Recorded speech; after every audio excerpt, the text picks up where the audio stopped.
because I grew up obviously in Milwaukee, so there was always that folklore around like how bad the water was in like Michigan and like don't open your mouth or anything in the water because like you're gonna get sick.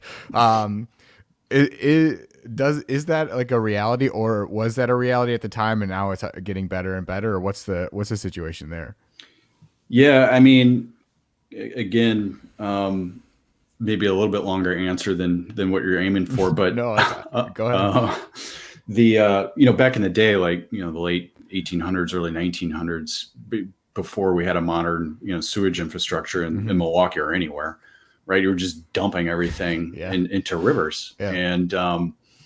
and so in most of the U.S., or at least at that point in time, in kind of like the industrial kind of Midwest and Great Lakes, that fueled a lot of a lot of disease outbreaks, Hmm. and because the water, so Milwaukee was dumping its waste in the Milwaukee River, and it was going out into the Lake Michigan, and then we Hmm. had the intake pipes Yep.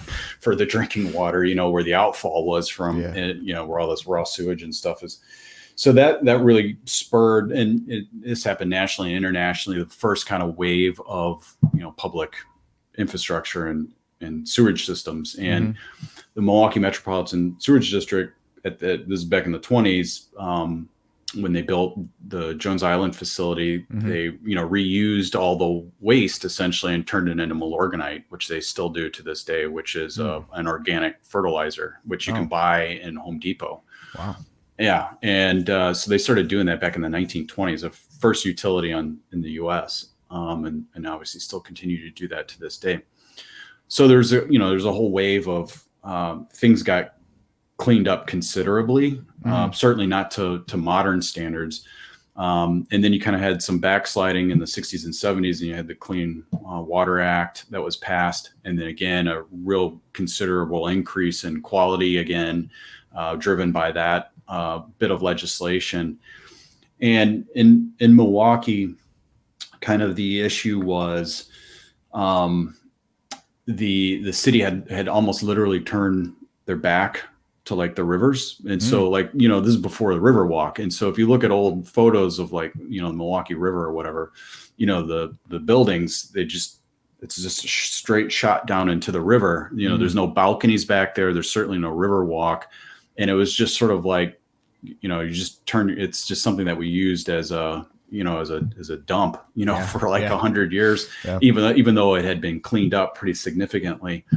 And then, long about the late 90s, I guess, so the story goes, with Norquist, previous mayor, kind of this idea, well, let's reorient the city back to these water resources, because kind of going back to my first little anecdote about, the historic industries in Milwaukee being all water based, Yeah. it kind of forgotten that and taken that for granted. And so, so you kind of had this reorientation back, to the water, and this idea around the river walk. And suddenly people were coming, down to the Milwaukee River and down to the Hmm. lakefront that, there wasn't access there before, because it was very industrial scale, and it's not, wasn't necessarily the most aesthetic place, for, Sure. pedestrians to walk. And that just generated more interest, in cleaning up the resource. And so, and so you had a partnership with the city and the Metropolitan Sewage District, and just seemed like something that people in general were into, and so spent a lot of time, cleaning up the river. Now, that being said, I mean, you don't overcome, 150 years of, industrialization and industrial pollution and legacy pollutants. You don't Hmm. overcome that almost even in a generation. I mean, that we seriously degraded, the natural resources in the state. It wasn't just Milwaukee. I mean, Fox Valley, Green Bay, and with all the paper and pulp mills and all Hmm.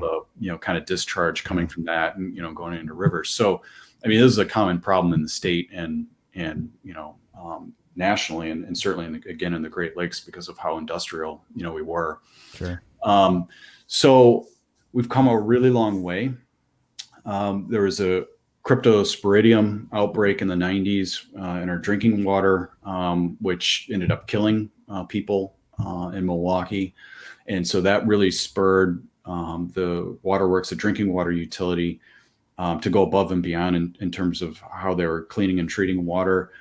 And it also, at the same time, the sewage district was looking for ways, innovative ways to keep pollutants out of the river, Mhm. and out of Lake Michigan. So,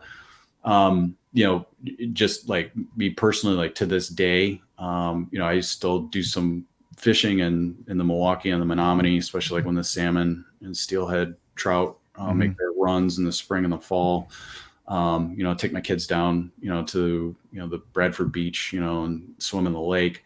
The water quality is certainly a lot better than it was, but I mean, there's just stuff like in Lake Michigan, mercury and PCBs and whatnot that have been dumped in that lake, since the late 1600s and early Yeah. 1700s. I mean, if you have a drop of water that falls into Superior, kind of into the intake into Superior, and then it naturally flows all the way down through the upper and lower Great Lakes and then out the St. Lawrence River, it takes that drop of water like almost 300 or so years.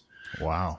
Yeah, and so we've had pollutants circulating, in the Great Lakes that entire time. So it's gotten a lot better. Milwaukee, the rivers have greatly improved. The KK, the Kinnick is probably the last river that really needs some serious focus.